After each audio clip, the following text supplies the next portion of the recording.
And you know what I will say for anyone who is listening to this conversation and they're thinking, I would love to do a podcast. Well, I was in that place and I decided to go to a podcast convention in Okay. 2023. And I thought, oh, I'm going to learn all about podcasting. Yeah.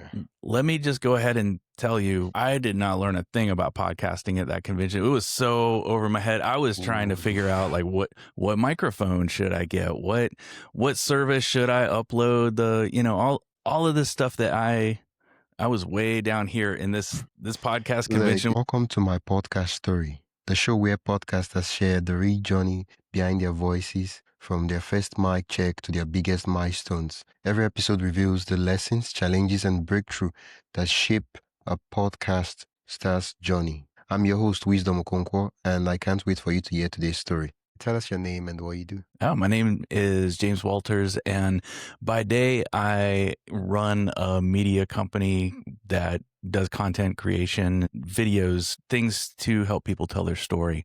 And I also host a podcast because I love to have that avenue for people to also tell their story. And I've been hosting that for since 2023. So about the last 2.5 years. Yeah, welcome to the podcast, James. Thank you.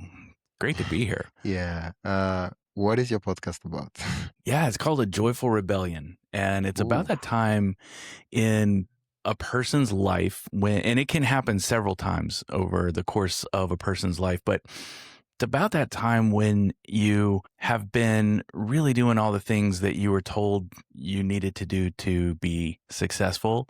And you were also told, whether that was by school, by your family, by your community, you're told, well, if you're successful, that means you're going to be happy. And sometimes a lot of the people I talk to, I've had this happen a few times in my own life where you've done all of those things. You've done the good stuff. You've worked really hard and you get to that point where everyone told you that you are now successful and you're supposed to be happy, but maybe you're not. And maybe that is because you just don't feel that level of fulfillment based on what you're doing. And on the outside, you could look really successful. You've checked all the boxes of what society's told you to do, but you're just not super happy. So then you have to make a decision and you have to decide, okay, what is going to make me happy? And that's the joyful part. And then the rebellion part comes in when sometimes you have to go against everything you've ever been told by people who meant well for you. They wanted good things. They had great intentions and they just didn't know or maybe never asked what would make you happy. So that's what A Joyful Rebellion is all about. I talk to people every week who have been through their own joyful rebellion, whether that is leaving a job, whether that is, I have some people, they quit their job, they left their town where they grew up and now they sail around the world writing books and just radically changed their life. I have some people who just were on a track where they hit rock bottom. People who have had to leave relationships, go through big traumatic things, and they got through it. And now their story helps, hopefully, other people get through a joyful rebellion of their own. Yeah, well, I love that podcast idea. Telling people it's something most people can relate to. Like, yeah, I've been there. You're at the place where you're like, I feel like I've been lied to. Yeah, there's a lot of that feeling where you get through school and school tells you to do one thing and then everyone else say, oh, you should do this or you should do that. And it's easy to fall into it when you're young because you really don't know what you like. You don't know in a lot of cases what you want. So it is easy to go with the flow, go with the direction that other more wise people tell you, but then you arrive there and you look around and you're a little older and wiser by that time, and so you're able to make your own decisions. Sometimes you have to backtrack a little, and that's okay. Yeah. Well, why did you start this podcast? I mean, you want to help people, but like, why? What led to you say, oh, I'm going to start this podcast? Yeah, well, I've been a photographer my entire career. That's what I went to school for it. I came out of school as a commercial photographer. So I loved being able to tell stories through imagery. I loved being able to work with a company and help them tell their story, whether that's about their product or their idea. And then I got into helping people and families tell their story of, their small family getting larger or whatever it was, just being able to tell stories through images. And the thing I love the most about that was I can go into another person or another company's little world for a few hours or sometimes for a day if it's a longer project.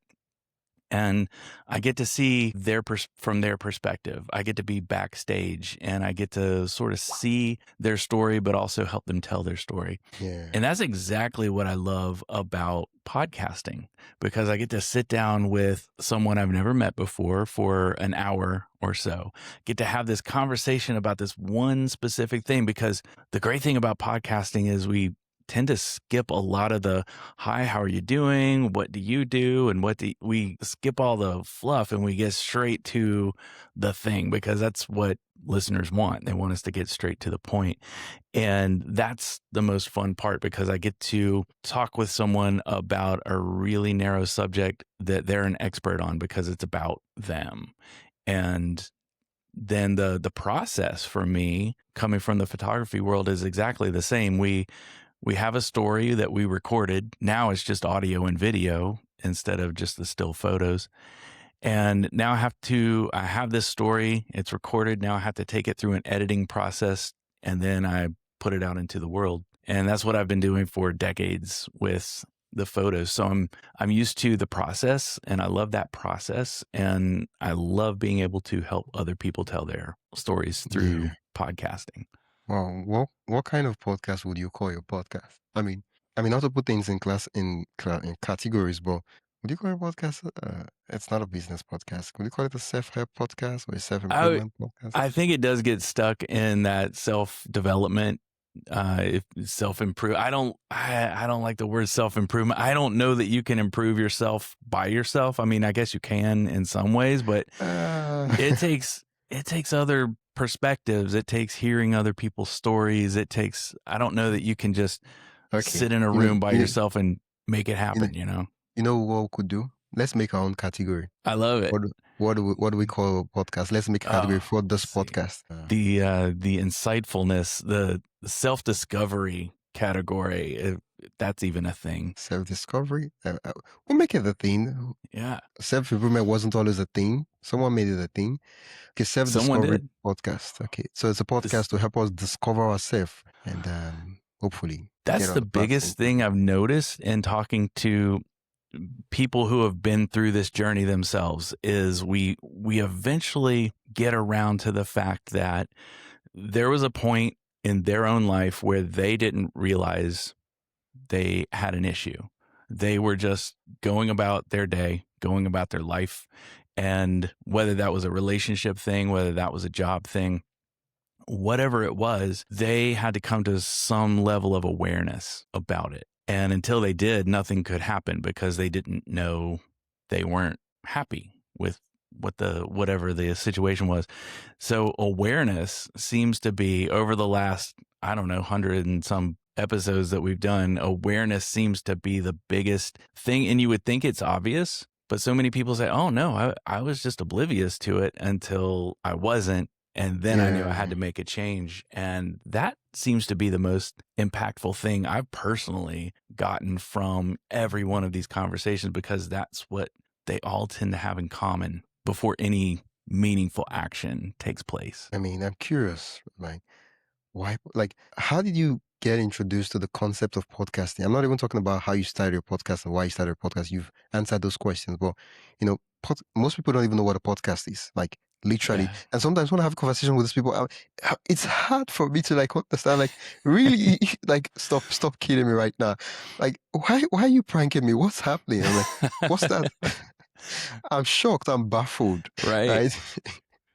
So I'm curious, how did you get introduced to the concept of podcasting and being a podcaster? I went through, that's a great question. And no one's ever asked me that before. And it's fitting that we're on your show talking about podcasts. Yeah. But I went through a period in my life where I really struggled with my identity. And that's another thing that comes up in my podcast when I talk to people who have been through a joyful rebellion, and they have this decisive moment in their life where they lost their career, they lost their spouse, whatever it was, where they struggle with their identity. Yeah. And I went through that period in my life as well. And this was about 12 years. It's getting close to 15 years ago. So it's been a little while, but I, even back then, started listening to a lot of podcasts, and they were in that self-development space as well. And these were really niche podcasts. They weren't like how to feel better podcasts. They were really specific. Yeah.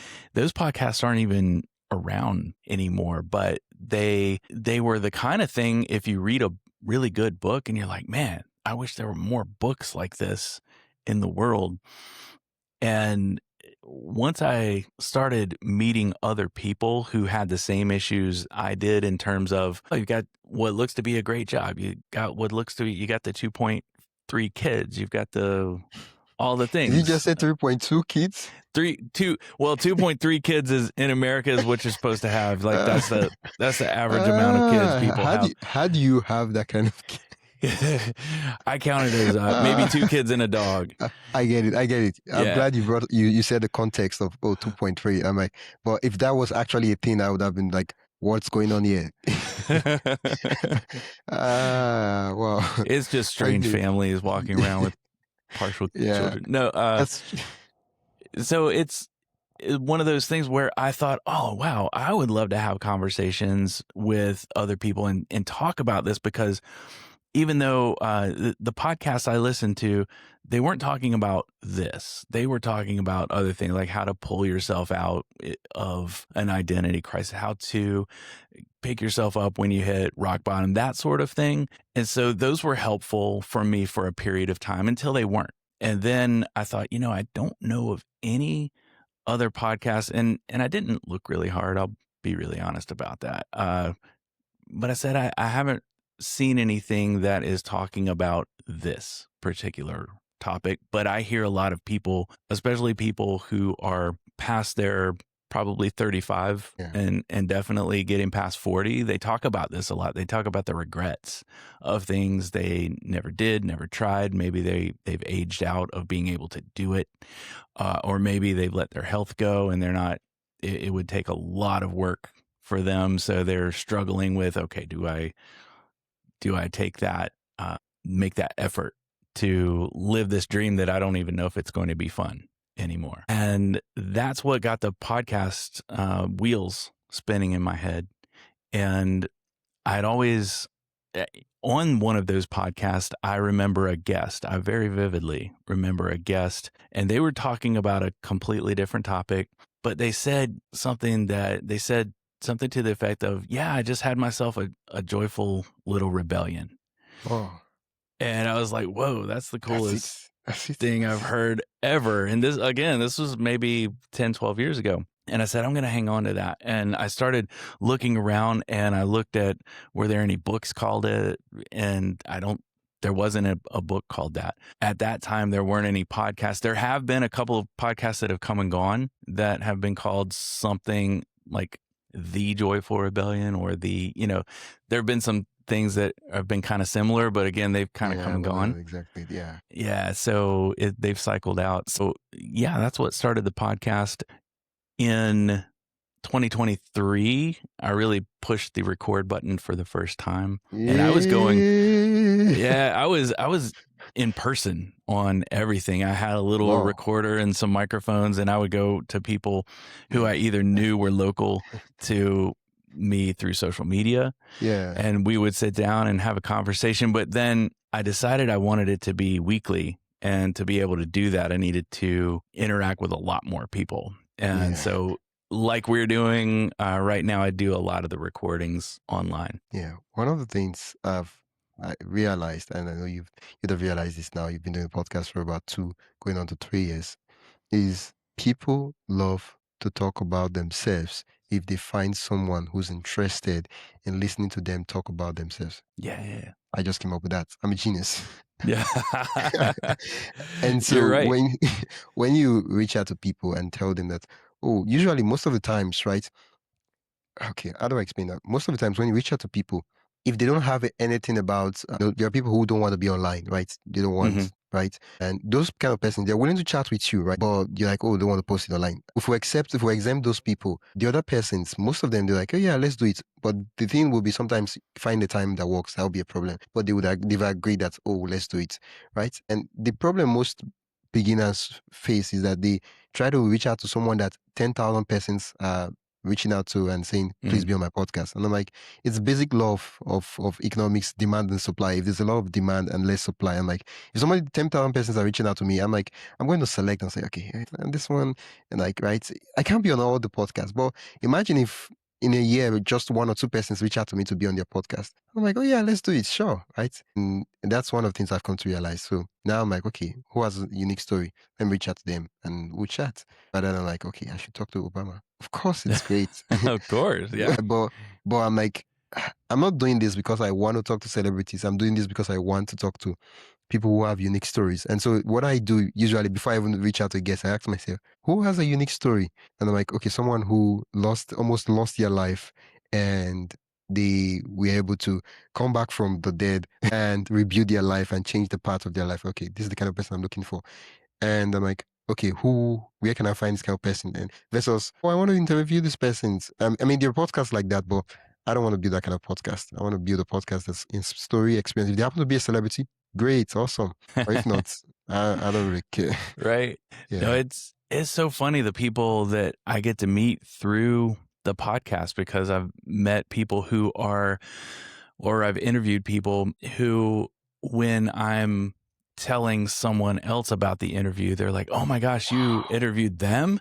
Yeah. And to me, they were just another person, because I didn't know maybe who they were as much as someone else might. I don't keep up with a lot of pop culture and celebrity stuff, but I do try to stay aware and know who my guests are. And some of them are just hilarious, and not all of them have gone through something traumatic necessarily, but they have gone through enough of life to know that they have a definite voice and a definite opinion that maybe they didn't have 20 years ago. And that's what I want to get out to a wider audience, because when I do talk about the podcast to people who listen to it, I hear a lot of folks with regrets. They say, oh, I wish. And anytime I hear the word wish, it just means regret.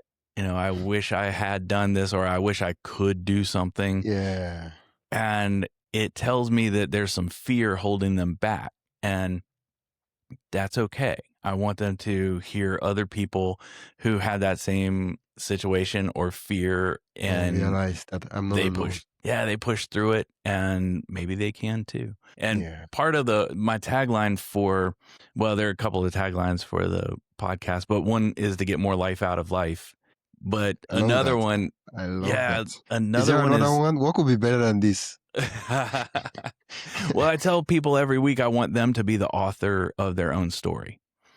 And that doesn't mean I want them to write a book, but it does mean that anytime you've seen a movie, someone had to write that script, right? Yeah. So there was a writer and they wrote the script, and then the actors got together and someone had a camera and someone lit it, and they all acted out this script that someone wrote. And that's kind of a metaphor for what we do in life. Sometimes our parents wrote the script and we just start acting it out until a certain age where they are not writing the script anymore, but maybe now it's our boss, our workplace is writing the script. You're going to be here at this time. You're going to do these tasks. And what I want to encourage people to do is, like, whoever's holding the pen, just grab it back from them and start writing the story of their own life and see what happens. And that's scary, because so many people said, oh, I'm not a good writer. And I was like, that's not the kind of writing I'm talking about. What would you want to do on a perfect day? I have a hard time answering that, because it's so much easier for me to go by my to-do list or by the whims of my clients. And it's easier that way if you have people calling on you and you're like, oh, I feel important. But it's tough sometimes to say, no, I can't deal with you right now. I've got to do these things to further my, so each week I spend 4 days doing my job, but I spend more than 4 days. It's probably 5 days. And then I get like Sunday off sometimes, but I block Wednesdays for all of my podcasting. And I don't mean today's not a Wednesday, so I can be a guest on a podcast anytime, but for the production of the podcast, doing all the editing, getting the posting done, getting all of the all the things that have to happen, I block out Wednesdays. And if a client calls and says, I need you on a Wednesday, then I have to think really hard. Okay, do I want to make this client happy? Can they move it? What am I going to do? So sometimes that's tough, but if I just remember about writing out my own movie script and knowing that Wednesdays getting this podcast done is important to people, then I can honor that. Yeah, well, I'm curious. For the podcast, it took you, 2023 press record button, which was a very bold step. It takes a lot of persons a long time before they eventually say, "Oh yeah, let's do this. We're doing this now." What's the behind the scenes of your podcast? What keeps the podcast running? How does an idea move and eventually become an episode that's released in the world? Oh, I love that. And you know what I will say for anyone who is listening to this conversation and they're thinking, I would love to do a podcast. Well, I was in that place. And I decided to go to a podcast convention in 2023. And I thought, I'm going to learn all about podcasting. Yeah. Let me just go ahead and tell you, I did not learn a thing about podcasting at that convention. It was so over my head. I was trying to figure out like what microphone should I get? What service should I upload? All of this stuff that I was way down here in this podcast convention was like trying to get monetization and advertising. And they monetize? I didn't even know that. Yeah, it was all this stuff about business of podcasts. And I was like, man, I just really want to check out some microphones or some like little editing something. So that was kind of a bust in 2023. And the reason I say that is because YouTube is a beautiful thing for learning about podcasting and creating a podcast. But your question about what's it look like from beginning to end, I look online a lot and I follow people online and people who have opinions and people who, like you said, aren't necessarily famous. I don't want someone who's famous because, again, they do have, I wouldn't be mad, but I usually don't approach those people because I'll maybe later, right? But I'm a tiny little fish in a big ocean, especially if they have people who answer their stuff for them. It's probably not a great fit. But I do follow a lot of people on social, and then if I like their message, I'll eventually reach out to them and say, hey, I saw you've been talking about this subject. I would like to talk about this little slice of it. And usually something in what they say or post or write will spark a question in me like, oh, but what about this angle of it? Yeah. Then I kind of do a launch pad from there. And then once we schedule, which sometimes that's the hardest part, is just getting that, when are we going to sit down, get this thing done? Yeah. Which systems, nobody really tells you about this part of the podcasting, but getting the systems in place where you've got the scheduler and some way to track and send people, like you're really great about this. And I got even 5 minutes before our call, it said, hey, you've got this thing scheduled. I got one, I think 30 minutes before. It came the day before. So and that's important. I don't even touch that stuff. Yeah, people are busy and they do need those reminders. And as much as you can create a system where you're not manually having to send those, it's super important. And then once we do finally meet, I don't tend to write down my questions. I see what I might write down some of the things that they've said, like if they've got a really cool quote or Quick break. Before we continue, I'd love to invite you to join the My Podcast Story newsletter. Each week, I share highlights from our guest stories, behind the scenes podcasting tips, and resources to help you grow your own show. You can sign up at mypodcaststory.com/join. That is mypodcaststory.com/join.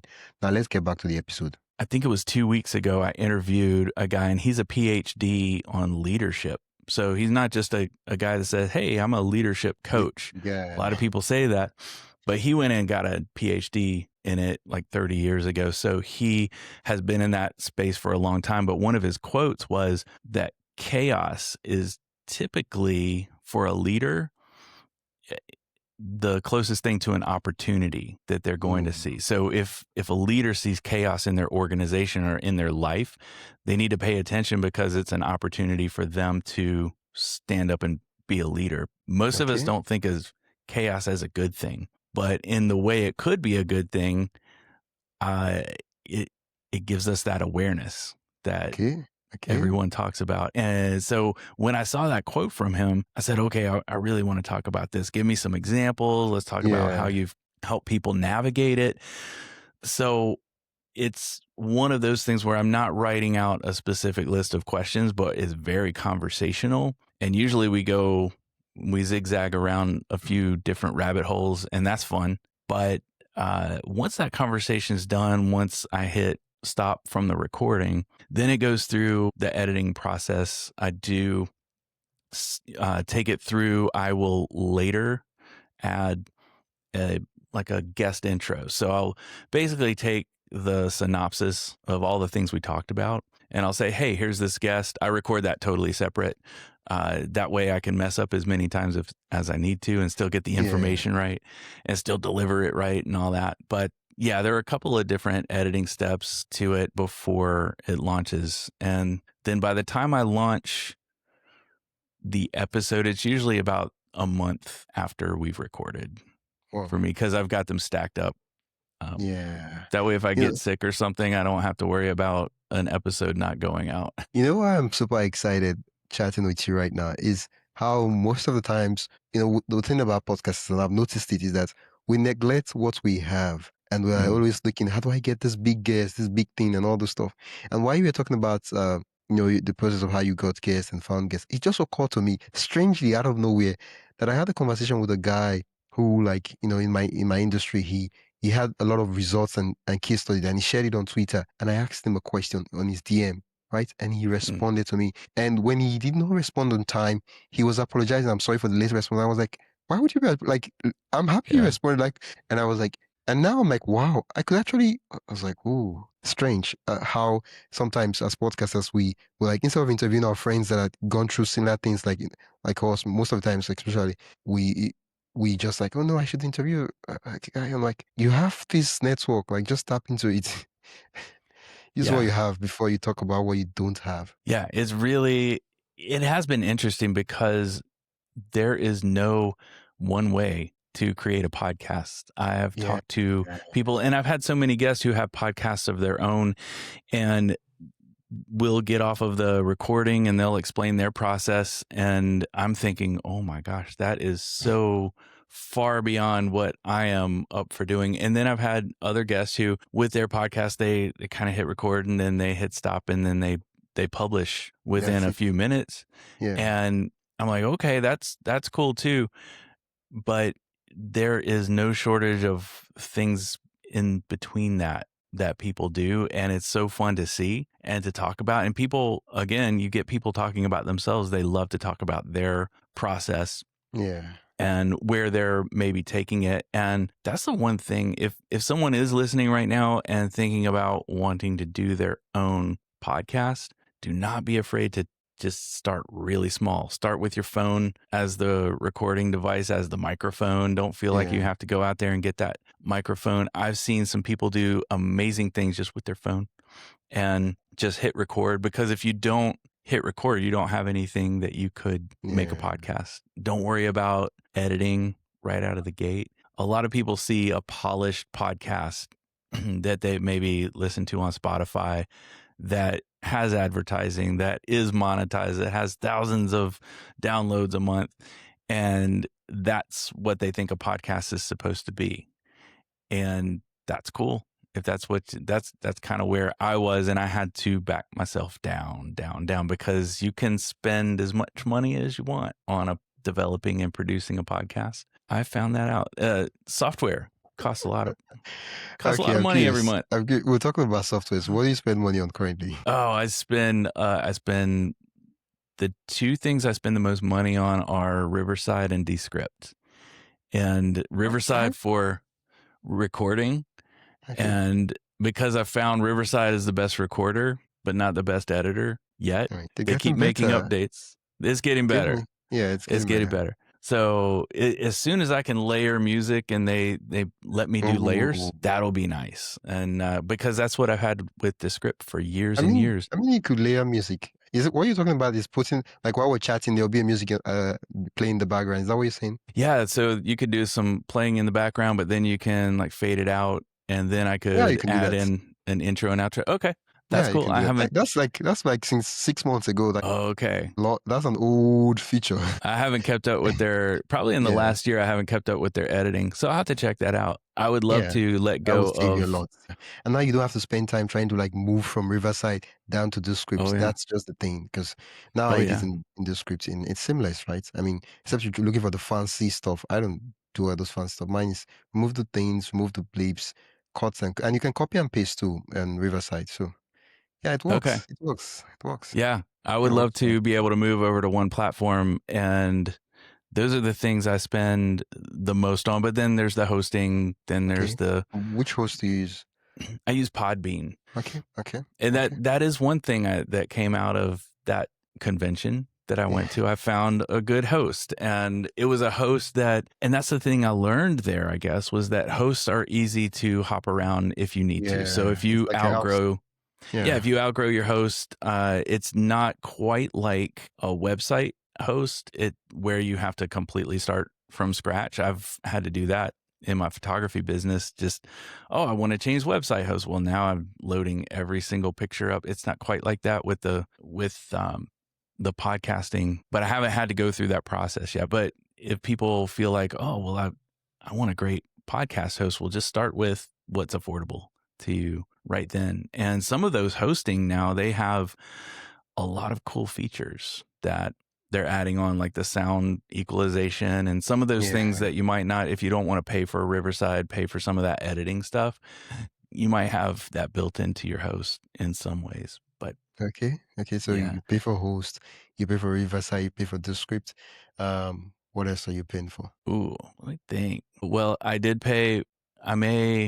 So I paid for Epidemic Sound to be able to get my music. Yeah, because having music that's royalty free, copyright, I don't have any issues, because I've started posting to YouTube this year, and right out of the gate, YouTube flagged my episodes and says we've got a copyright claim. And what I had to do was I had to go into Epidemic Sound, and I had to put my link to my YouTube channel in Epidemic Sound, and they would clear all of the music that came from there. So that's another thing. And then ChatGPT is super helpful, so I started paying for that too. And just so when I finish editing an episode, I drop the transcript into chat and say, hey, can you make the show notes? Can you pull out 5 really meaningful quotes from this episode? Can you summarize? So it does a lot of those things for me. I really worked in the beginning to create a format that was going to be useful. So I have been using chat quite a bit. Okay, I'm curious. Once the episode has been uploaded, are there tools you use afterwards other than Epidemic Sounds, like you use it for music, which you use in editing, but I'm looking at after the episode has been uploaded, you're like, published. Are there tools you use for kind that are related to the podcast, but it's not really about the podcast? Does that make sense? Maybe promotion and all those things. Yeah, there have not been yet. But it's interesting you ask that, because I am looking, and I will start with the free version because they offer a free version, but it's called Metricool. Have you heard of it? All right. So it's just a scheduler for social media, but you can do YouTube, you can do Insta. I'm really trying to move to YouTube more than Instagram. So it's going to allow me to Okay. schedule posts and all the things. So what's your You, experience with it? you know why I'm smiling and laughing? I'll tell you two reasons. Yeah. Um, I don't know if you've heard of AppSumo. Yes, I've heard of it. Yeah, recently they had a deal that the deal has ended, right? So you can these new softwares you can buy a lifetime deal, and then Mm. when this eventually move to subscription. And I did get a deal. It's called Late, right? And so I think I paid around $400 for it, right? And now I have access to it. Hopefully, the tool stays in business for a long time. I'm praying for the Hmm. tool, and I have access to the tool like for life. I don't have to pay Okay. monthly subscription for anything, That's and nice. I get to connect unlimited profiles. So when you talk about metric code, I'm like, yeah, I saved a lot of money on it, and I think since you're doing social profiles, if you use Riverside or Descript, you can make clips to post on those social profiles, Hmm. right? Yeah, so that makes sense. And it's funny because Riverside actually does better clips than Descript. So I find myself even to pull my clips and reels Ooh, and everything, I just go back to the unedited Riverside and it does a good job of pulling the right stuff. yeah, And it puts it in it looks better. I don't know. yeah, I don't know how to explain it, but it just gets there faster and looks yeah. better and it works. I So yeah. mean, if it gets the job done, like for me, it's not even the money that you spend on Descript, because I used to spend on both softwares before Riverside got better. For me, it's the time shift, right? You Hmm. have to like download from Riverside, upload to Oh Descript. I yeah. mean, you do have fast internet, but that's a lot of friction, right? I'm like, why can't I just be in one place and do the thing I need to do? And now Riverside now had added a feature where you can publish straight to YouTube. So you can connect Mm, your YouTube account and drop the episode. You can connect or for me, I use Spotify. They do have Castos and Transistor, but they don't have Podbean yet, right? But you can, okay. download the audio version only. And so that does save me time. That is great. And I don't know why. Every time they upgrade something, either on the Riverside part or the Descript part, some little something happens. And Yeah, I've bro. noticed in the last month, whenever I upload my 2 videos to Descript, one of them will be like 3 seconds off. Yeah, that happens a And lot. yeah, I don't Yeah, like it at all. It's yeah, tough. that's a lot of stress. And then you have to like make sure they all line up. But if you're using Yeah. Riverside, that rarely happens. It's not like it won't happen, but it rarely happens because every time you try to shift it, you now have to line it up. So when you just click on edits, everything is synced up well, and I don't have to It's worry so about that. great. I'm glad we talked today. Yeah, This I mean, is if the this best. script works for recording, it will make it seamless, right? You don't have to move, right?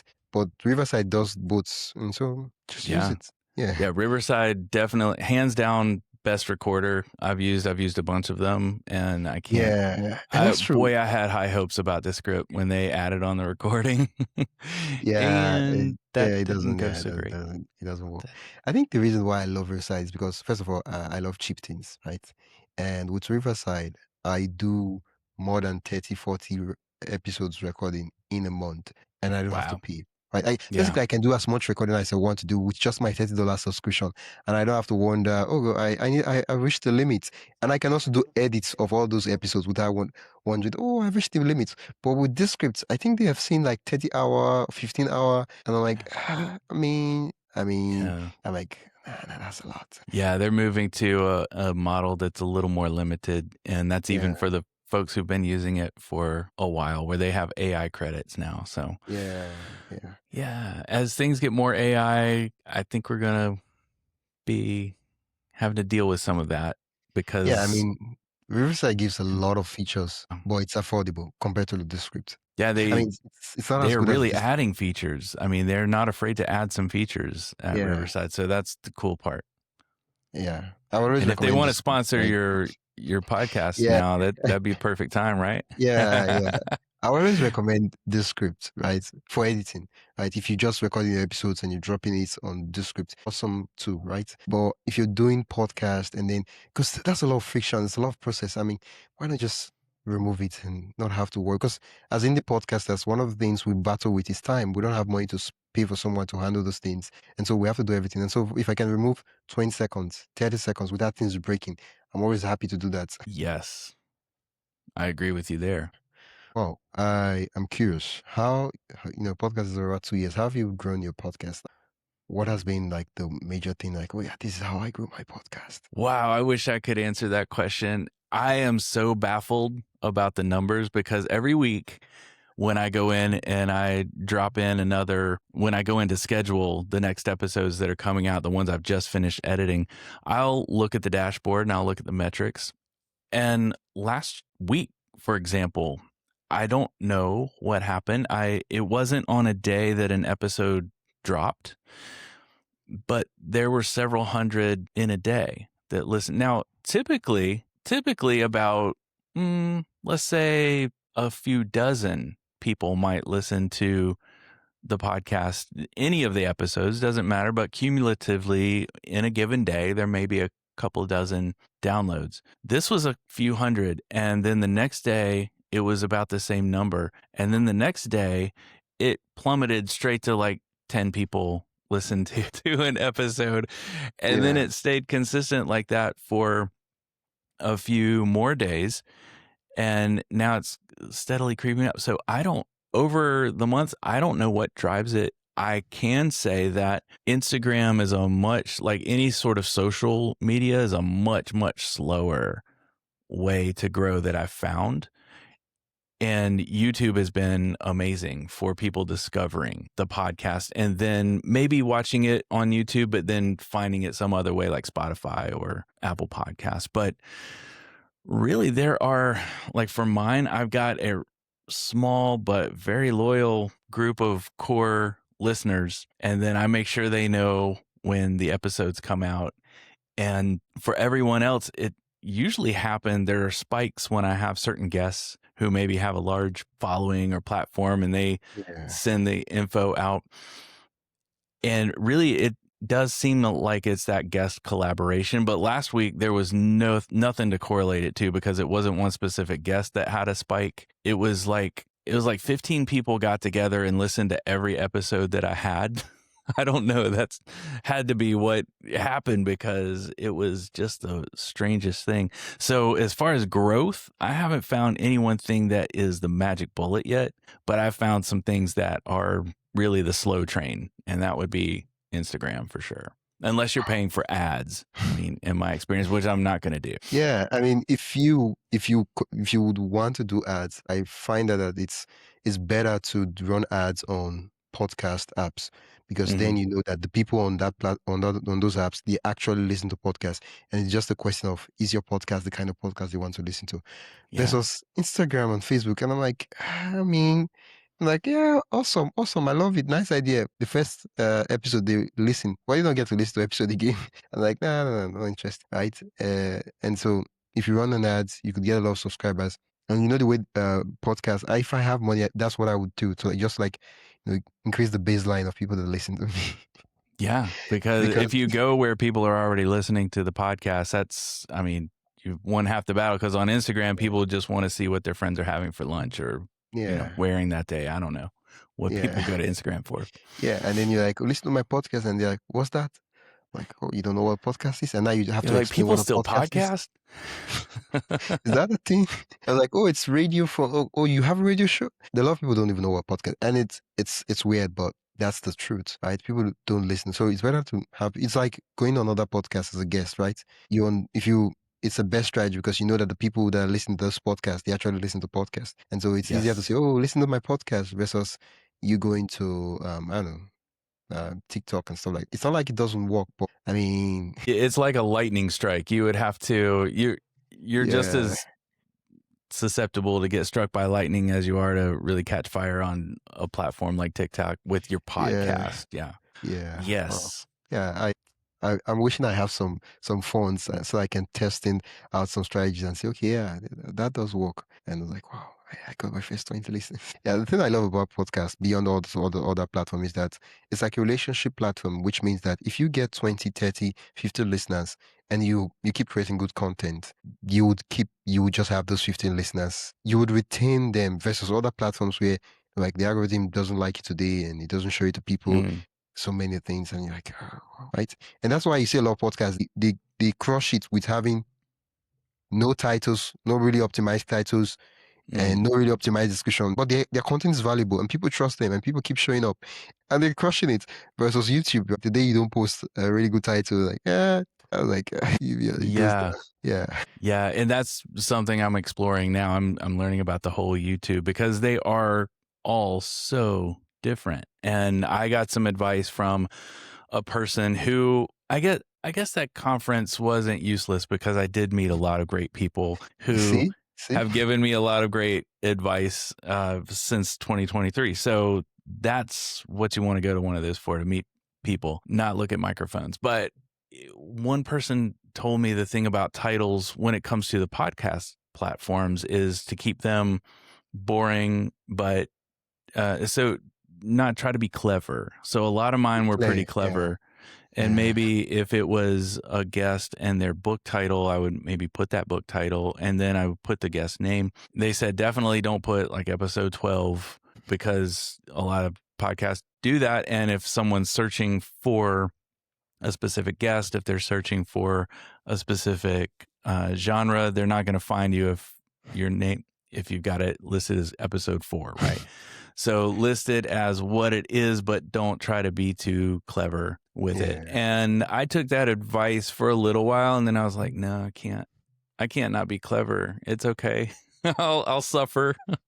It's fine. I mean, it just didn't feel right. But with YouTube, I know it's so much more important in today, and then it will be less important next week. So it's definitely a game. Yeah. For me, what I see works for me is that mine is if a total stranger see my episode title, would they be able to tell if if it's something they want to listen to or not listen to? Clearly, right? I don't want them to be confused, right? So yeah, I love that. Oh no, that's not for me, right? It's clear, right? Even without clicking on it. And that's what I want to do. And so sometimes what I do is I take the highlights from one of my podcasts and I'm like, yeah, I drop in the quotes and they're like, oh yeah, I love that. And sometimes I'm like, oh, this, right? So people should be, but like the title should tell, and it depends on what you want to do. It doesn't really matter how you do it, but I should be looking at the titles, and the title should work. I feel like the title should do some work and not just be there like it's a lazy guy, and the guy's like, And also the title. I mean, the way I like to keep it in mind is I am helping this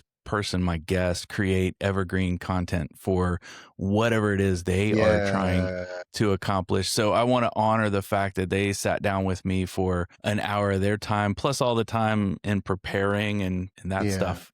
And I want to make it something that's going to be out there for a long time, but still relevant to them and accurate to them. So when I'm making the titles, I definitely want to get people's interest in listening to the podcast, but also listening to what this guest has to say. And sometimes I've had some guests that are a little controversial and I don't really necessarily agree with them. And I try to present it in a way like, hey, this is what this person thinks.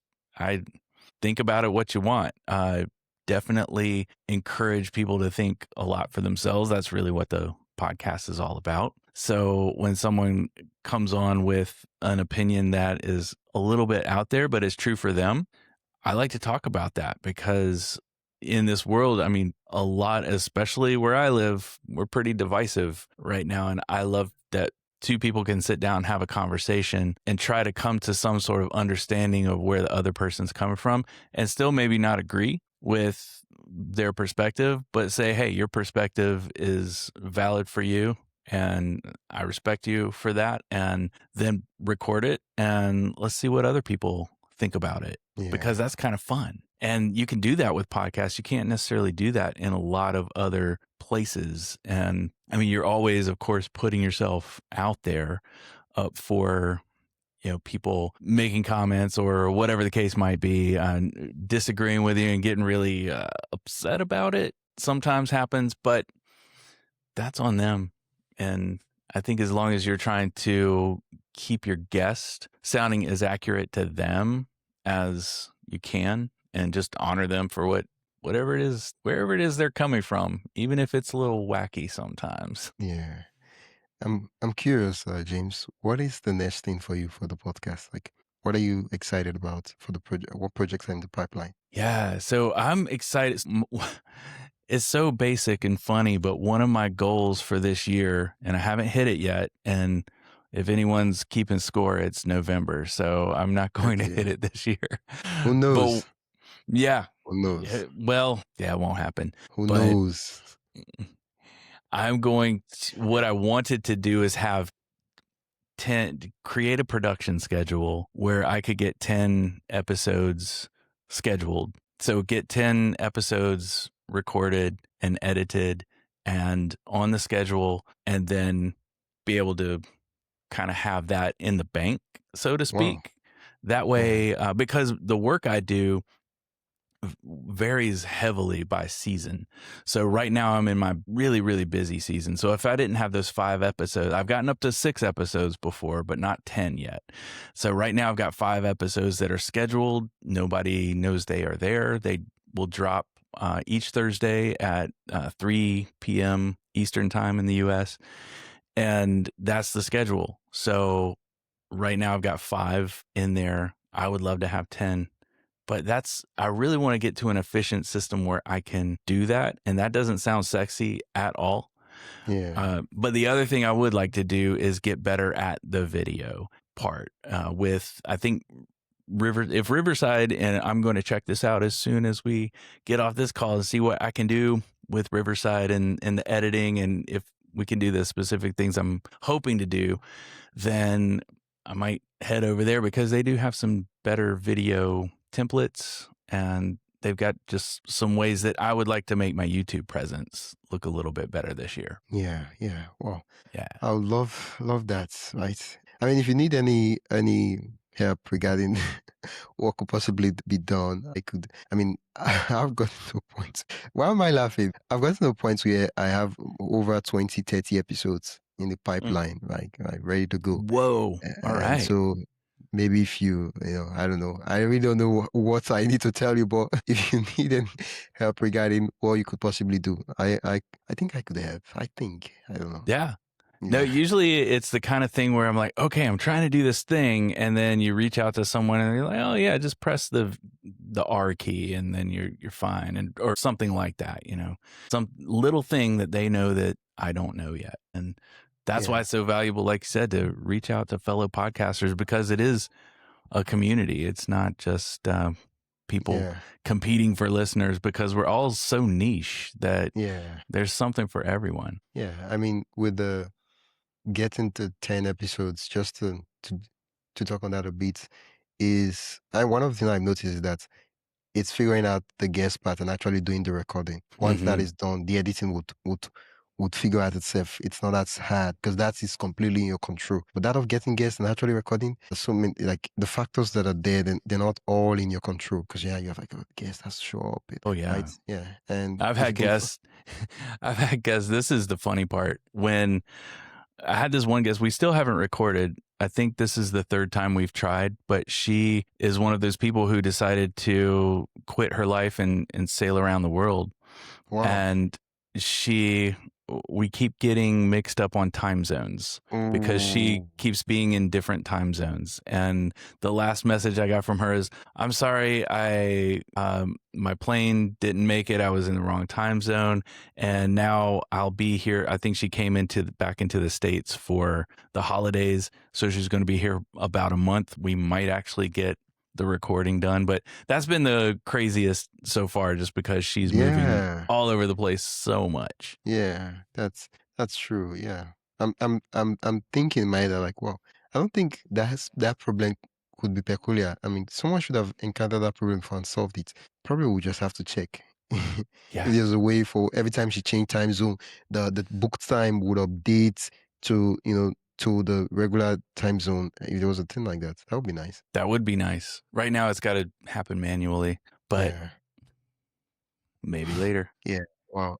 What advice would you give to fellow podcasters, the guy who didn't press record until 2023? Oh, okay. 2 things that I learned that you hear it as a new podcaster and you think, oh yeah, that's just the standard cliche advice, but they're both really true. And the first one is, when you get over that threshold where you decide, okay, I'm going to hit record and I'm going to create my first episode. I'm not going to talk about it anymore. I'm not going to scroll through Amazon looking at microphones anymore. I'm going to hit record on whatever I have right now.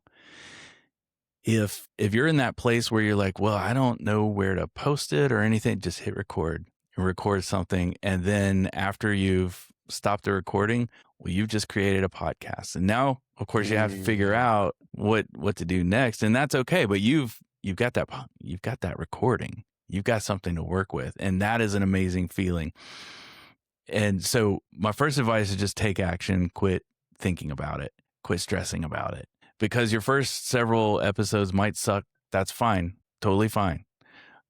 Because no one's going to listen to those when you're a year into it anyway. But the second piece of advice is something that I heard and I'm like, okay. And I dismissed it at first because I was at a point where I couldn't live up to it yet. But once you get to that point where you can post consistently, where people listening know that every Thursday at 3 p.m. Eastern in the US, one of my episodes is going to be available for them to listen to. Yeah. That's the point at which you start taking it seriously and you start to really feel good about it. Hopefully you feel good about it because you love it. I felt that way. You could go the other way and it feels like a job. And if that's the case, then why are you doing it? Right. So, or if you have an ability to get some help, maybe you got a kid who could help you do some editing. Maybe you've got, get creative.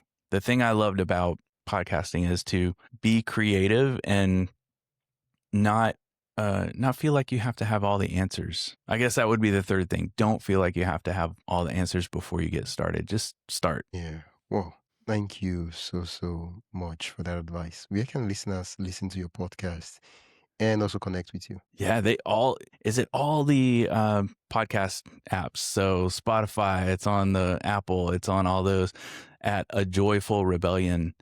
And ajoyfulrebellion.com is the website where you can go and see all of the episodes as well. And you can also, if you've got a guest that you would like to hear on the podcast or see, there's a big button up there where you can suggest someone and I'll reach out to them and see if they're up for being on the podcast. But yeah, those are the two best ways to connect. Yeah. Well, thank you so much.